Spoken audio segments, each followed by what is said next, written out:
Start करते हैं आज का एनालिसिस। और कल के लिए हम लेवल्स के ऊपर भी डिस्कस करेंगे। तो सबसे पहले हम क्या देखते हैं मार्केट्स में। तो अगर आज आप देखोगे तो मार्केट में एक डाउन ट्रेंड या डाउनफॉल के बाद जब भी आज इलेक्शंस का रिजल्ट जब भी डिक्लेयर होता है तो मार्केट 3 पीएम के आसपास आपको एक रिजेक्शन दिखाई देगा। और जैसे ही बिहार स्टेट में इलेक्शंस का रिजल्ट डिक्लेयर होता है तो फिर मार्केट में एक अपसाइड मूव आता है, क्योंकि वहाँ पे एनडीए की सरकार क्रिएट हुई और वो फेवर करती थी बीजेपी को। तो यहाँ से जब मार्केट में ये मोमेंटम आया तो जो बेयरिश साइड्स पे जो भी सी सेलर्स थे उन्होंने अपना पोजीशन कट किया और पी सेलर्स वापस से एक्टिव हो गए। तो अप्रॉक्स आपको 167 पॉइंट्स का मूव 10 मिनट्स में मार्केट में दिखाई दिया। और फाइनली जो क्लोजिंग मिला आपको, वो क्लोजिंग आप देखेंगे तो एक ग्रीन कैंडल के साथ मिला। मतलब ओवरऑल बैक टू बैक एक इनसाइड जोन में आपको 3 ग्रीन कैंडल दिखाई देंगे नेक्स्ट 3 डेज, बिफोर 3 डेज के। तो मार्क करूंगा चार्ट्स पे सबसे पहले लेवल।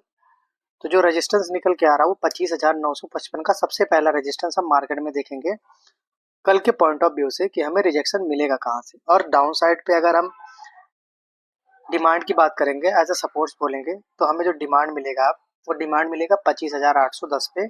और हमें तीन three candle combinations, green three candle combinations का एक चार्ट दिखाई देगा। अब बात करते हैं कि मार्केट किया क्या।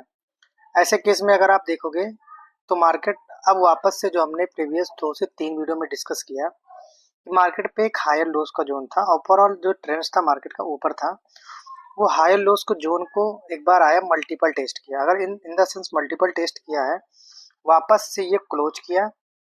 अब ये हायर लोस बना हुआ है।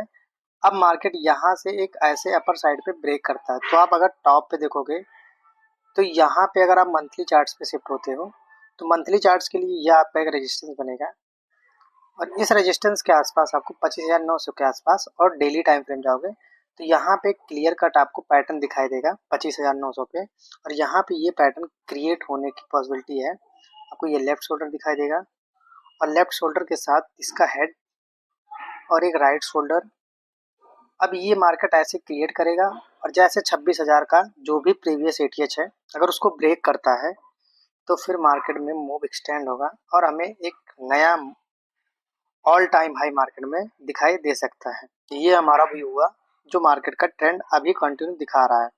और जो एटीएच है प्रीवियस एटीएच 24 का सितंबर का, वो आपको एटीएच 26,311 का प्रीवियस एटीएच कांस्टेंट है। तो अब अगर 5 मिनट पे डिस्कस करेंगे कल के लिए तो देखो मार्केट्स में जो ये एक अनसर्टेनिटी मूव आपको दिखाई दिया, वो मूव आपका न्यूज इम्पैक्ट मूव है due to elections Bihar state.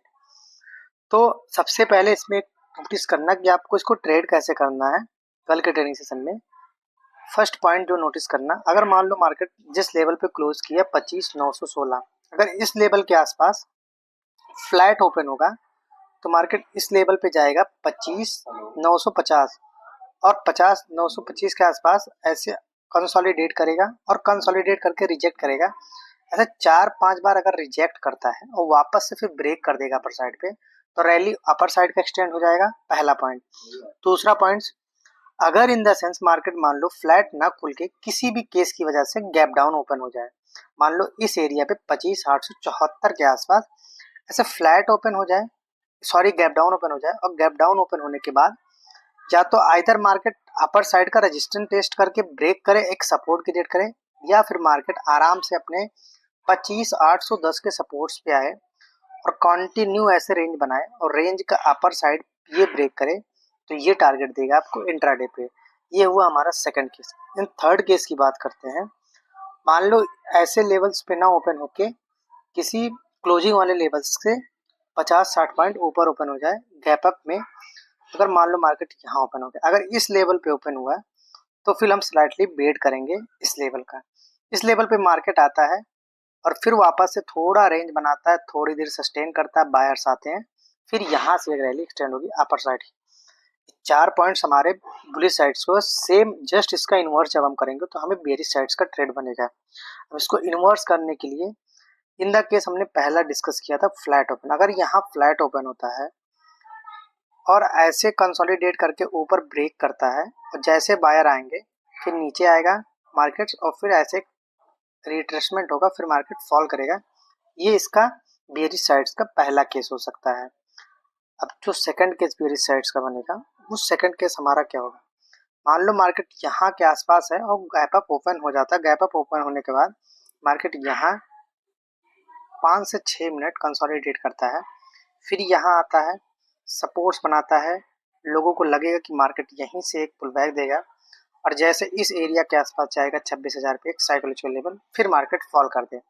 अगर ये डायरेक्ट ब्रेक किया और रिजेक्शन यहाँ नहीं दिया तो फिर मार्केट यहाँ कहीं यहाँ के बीच से फिर ये रिजेक्ट करके फिर कंटिन्यू फॉल करेगा। ये हुआ हमारा दूसरा केस। थर्ड केस हमारा लास्ट केस है और थर्ड केस में हम डिस्कस करेंगे इन केस मान लो अगर यहाँ के आसपास ओपनिंग हो जाती है और ओपनिंग होने के बाद गैप डाउन पे गैप की फिलिंग भी हो जाती है और इस लेवल के आसपास बुल एक्टिव भी होते हैं। बुल एक्टिव जैसे होते हैं फिर मार्केट इसका लो ब्रेक करेगा तो फिर ये डाउन साइड पे आएगा, फिर यहाँ एक सपोर्ट लेगा, फिर यहाँ मार्केट ऐसे एक ऊपर का ब्रेकआउट देगा, फिर मार्केट जैसे एक कैंडल एक मान लो यहाँ पे इवनिंग स्टार कैंडल क्रिएट हुआ, फिर मार्केट ऐसे रिजेक्ट करके फिर फॉल करेगा। तो ये 7 से 8 केस हैं जिस पे रिएक्ट कर सकता है कल के ट्रेडिंग सेशन में। होप आपको ये एनालिसिस हेल्पफुल किया होगा।